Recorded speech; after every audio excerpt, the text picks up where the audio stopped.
ওনার এই অসুখটা কতদিন থেকে? আমি কিচ্ছু জানি না ডাক্তার, আর জানতেও চাই না। আমার স্ত্রীকে আপনি সুস্থ করে দিন প্লিজ। সম্ভব নয় আফতাব সাহেব, I am sorry to say, আপনার স্ত্রীর ব্রেন টিউমার। না না ডাক্তার সাহেব, আমার মনে হয় আপনারা কোথাও ভুল করছেন। না আফতাব সাহেব, আমরা ভুল করিনি।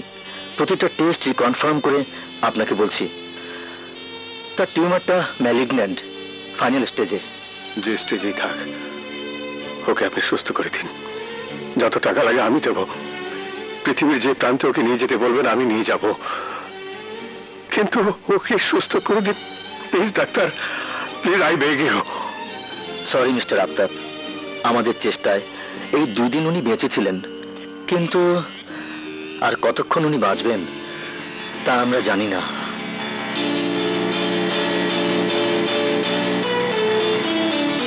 জি, সন্ধ্যা হয়ে গেছে, ওদের বাসায় নিয়ে যাও। আচ্ছা। না মা, তোমাকে ছেড়ে আমরা কোথাও যাব না। তোরা আমার কথা শুনবি না? শুনবো মা, শুনবো। চল নয়ন।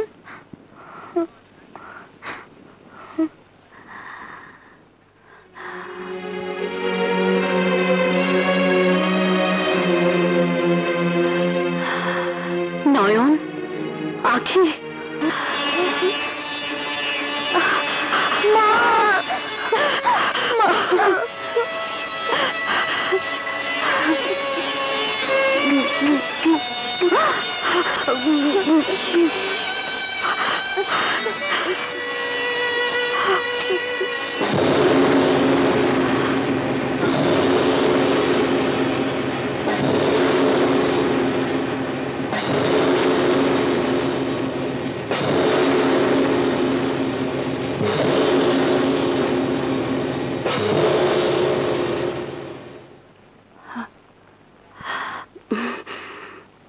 যা, বাসায় যা, দুজনে মিলে মিশে থাকি। আচ্ছা। যা।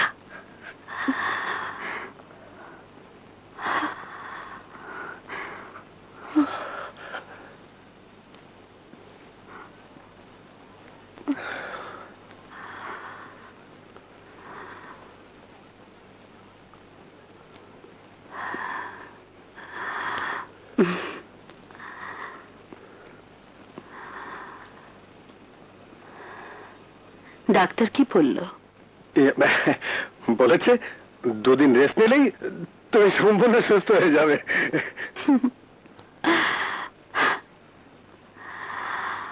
পৃথিবীতে কিছু কিছু মানুষ জন্মায় যারা এক জীবনে কোনোদিন মিথ্যে বলতে পারে না। তেমন মানুষদের মধ্যে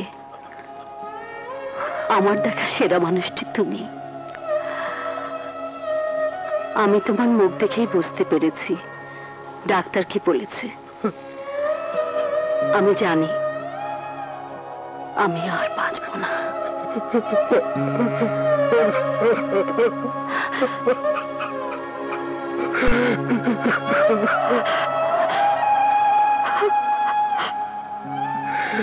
প্রতিজ্ঞা করেছিলাম সারা জীবন তোমার সাথে সংসার করব,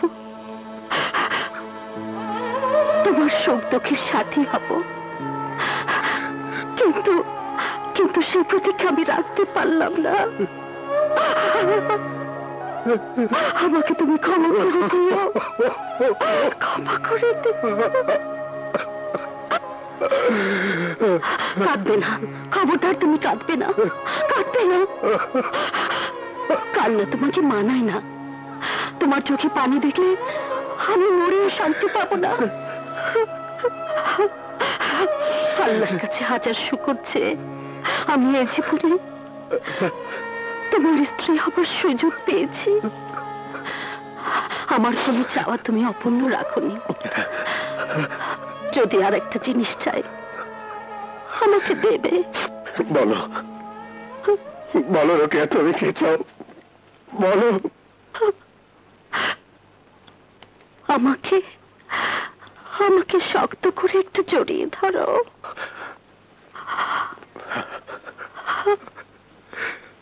রোকেয়া,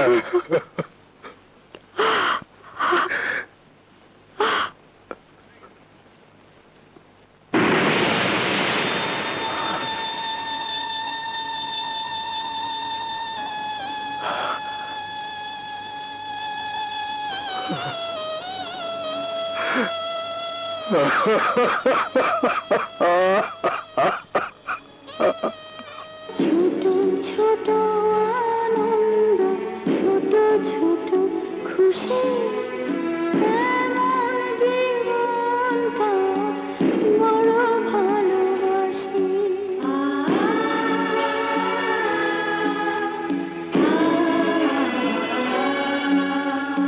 সেই গান গাইব, পিছু ফিরে যাইব, যদি স্মৃতির মাঝে ভাসি।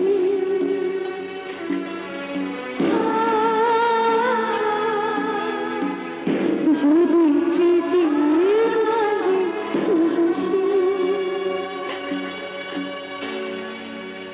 আসো, খাবা। স্যার, এমনি না খায় থাকলে ওরা বাঁচবো না। আপনি একটা কিছু করেন।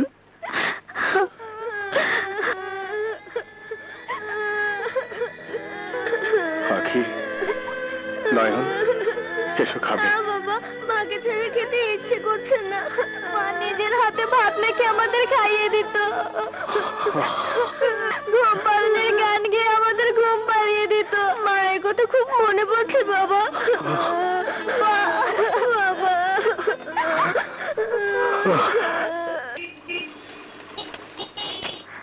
দাও মা, খাও বাবা।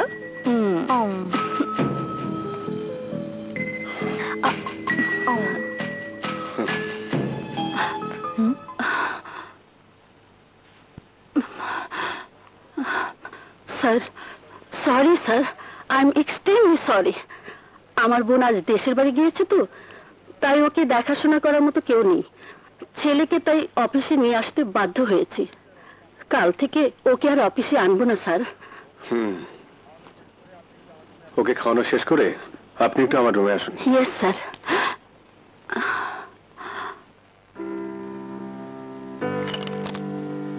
মে আই কাম ইন স্যার? আসুন।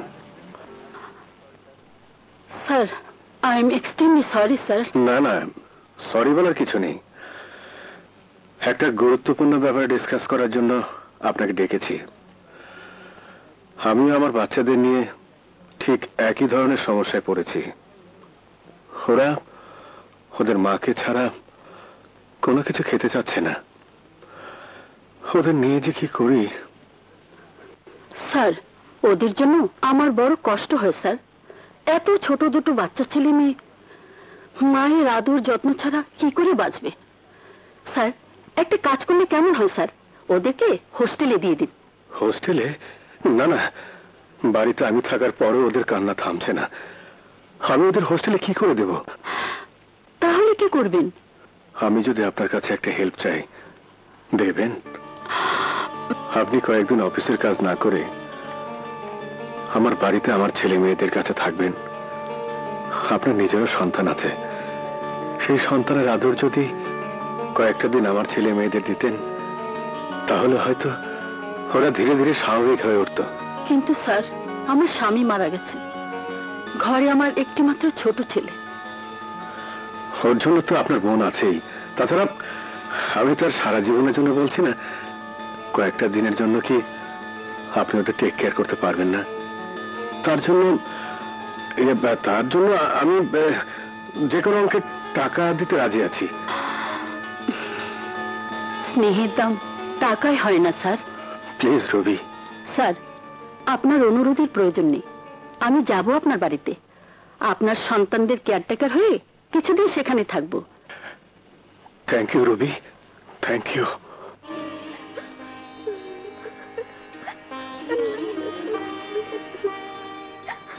আখি, নয়ন, এসো।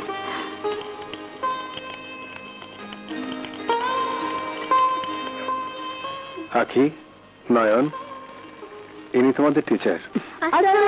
ওয়ালাইকুম সালাম। বুয়া, যে আজ থেকে উনি এখানে থাকবেন। আর হ্যাঁ, ওই আখি আর নয়নের পাশের রুমটা ওনার জন্য ঠিক করে দিই। আচ্ছা। সুটকেসটা নিয়ে যাও। চলো চলো।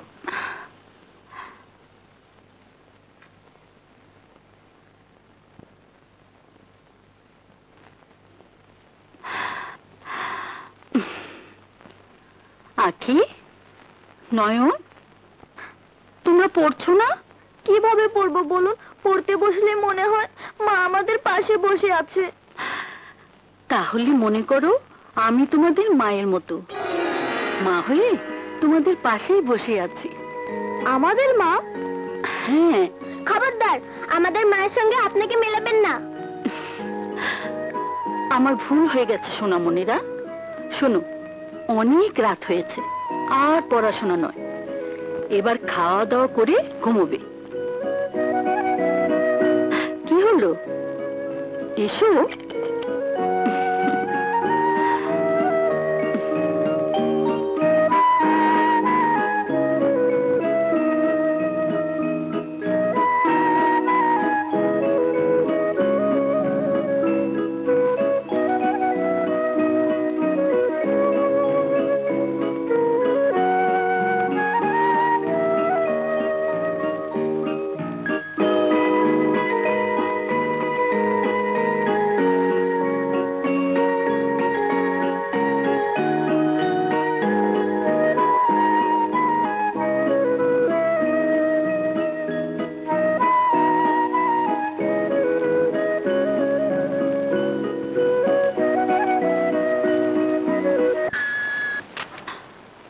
হ্যালো, মিস রুবি বলছেন? হ্যাঁ বলছি। স্যার কোথায়? বেরিয়ে গেছেন। ও আচ্ছা, তা আপনি কেমন আছেন? ভালোই। হ্যাঁ, ভালো তো থাকারই কথা, অফিসে সবাই তাই বলছে। কি বলছে? স্যারের ছেলে মেয়ের দায়িত্ব নিয়েছেন, আবার কেউ কেউ বলছে স্যারের স্ত্রীর দায়িত্ব নাকি। Shut up! সব ইতর ছোট লোক। কিরে বাদল, রুবি আপা তো অফিসে আসা ছেড়েই দিয়েছে। ছাড়বে না, এখন তো স্যারের বাসায় পার্মানেন্ট চাকরি পেয়েছে, বাসাতেই থাকে। আরে বাসাতেই তো থাকবে গর্ধ। আগে ছিল স্যারের পিএস, আর এখন হচ্ছে স্যারের রক্ষিতা। বেতনের সাথে থাকা, খাওয়া, মার্কেটিং সব ফ্রি।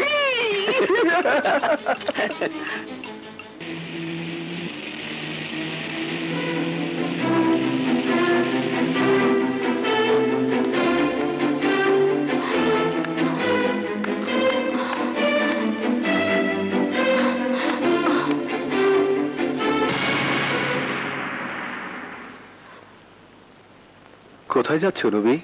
আমি এখান থেকে চলে যাচ্ছি। কিন্তু কেন? অফিসের সবাই আমাকে আর আপনাকে নিয়ে কানাঘুষা করছে। বাসায় ফোন করে আজে বাজে মন্তব্য করছে। ধমক দিয়ে কতজনের মুখ আমি বন্ধ করব? আপনার উপকার করতে গিয়ে আমি আমার মা ইজ্জত নিলাম করতে পারবো না। প্লিজ সরে দাঁড়ান। প্লিজ রুবি, একটা বার আখি আর নয়নের কথা ভাবো। তুমি আসার পর ওরা অনেকটা স্বাভাবিক হয়ে এসেছে, কিন্তু তুমি যদি চলে যাও তাহলে ওদের কি হবে? তুমি ছাড়া ওদের আদর দিয়ে সোহাগ দিয়ে কে খাওয়া দাওয়া করাবে? কে ওদের টেক কেয়ার করবে? না না, আমি তোমাকে কিছুতেই যেতে দেব না। তুমি এখানেই থাকবে। কিন্তু কি পরিচয়ে থাকবো? শিক্ষকের পরিচয়ে থাকার আর সুযোগ নেই। মানুষের আত্মসম্মানবোধ নষ্ট হলে কোটি টাকা দিয়ে সেই সম্মান আর কিনে নেওয়া যায় না। রক্ষিতার পরিচয় গায়ে মেখে আমি আমার সন্তানের ভবিষ্যৎ নষ্ট করতে চাই না। ভিকির ভবিষ্যতের দায়িত্ব যদি আমি নেই? আপনি আপনি কেন নেবেন? আপনি ভিকির কে? আমার সাথে আপনার কিসের সম্পর্ক?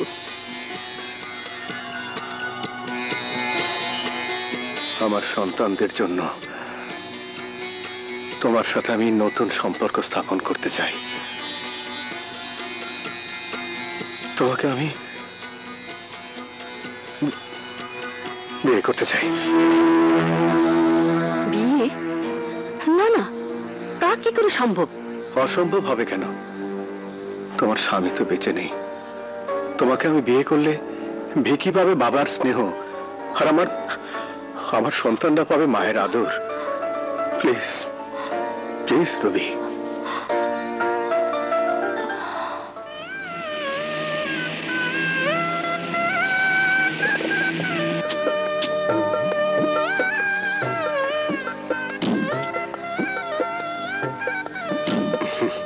চলো। আমি ধরেছি। আখি, নয়ন,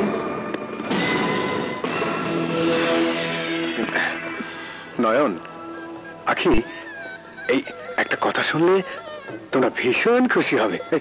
এদিকে এসো। আজ থেকে উনি হচ্ছেন তোমাদের মা। মা? হ্যাঁ। না না, উনি আমাদের মা হবেন কেন? আমাদের মা তো মরে গেছে। কিন্তু আজ থেকে উনি তোমাদের নতুন মা। ওনাকে মা বলে ডাকবে। অসম্ভব, অন্য কাউকে আমরা মা বলে ডাকতে পারবো না। তোমরা কেঁদো না, আমি তোমাদের। আখি, নয়ন, উনি তোমাদের মায়ের আদর দিয়ে বুকে টেনে নিতে চাইছে, আর তোমরা? চাই না, চাই না কারো কোনো আদর। মা যে আদর দিয়ে গেছেন তা নিয়ে আমরা সারা জীবন বাঁচতে পারবো। অন্য কারো কোনো আদরের প্রয়োজন আমাদের নেই। নয়ন, চল ভাই, চল।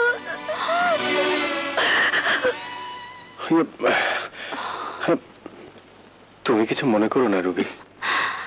কি যে বলো, ওরা মাহারা দুটি অবুঝ সন্তান।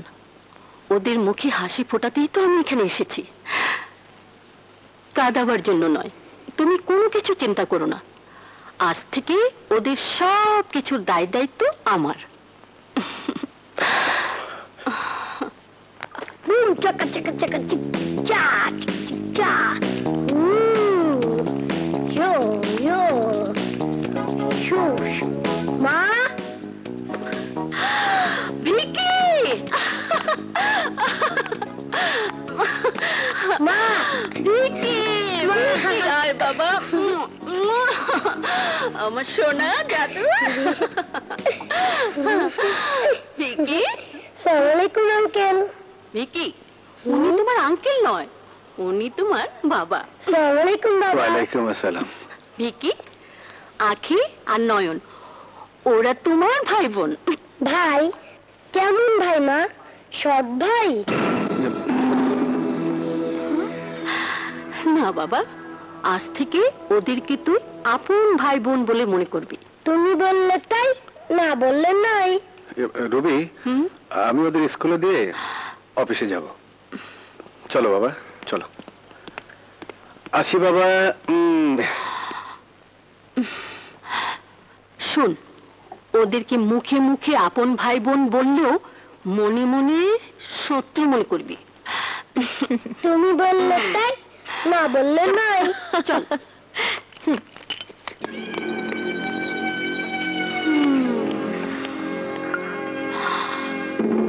সরি রোকেয়া, আজ থেকে এই ঘরের রাজত্ব করব আমি।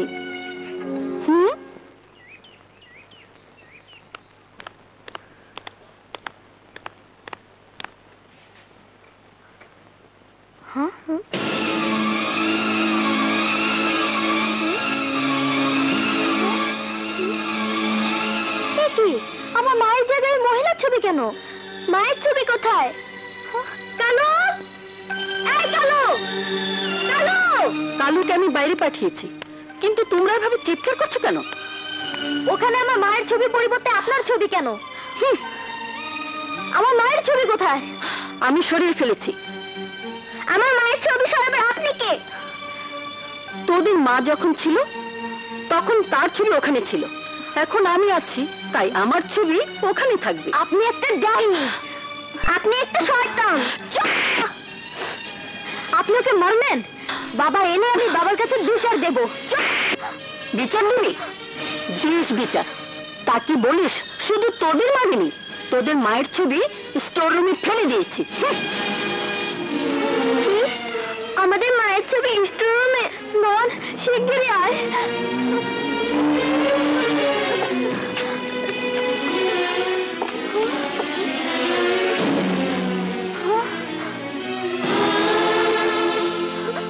মা,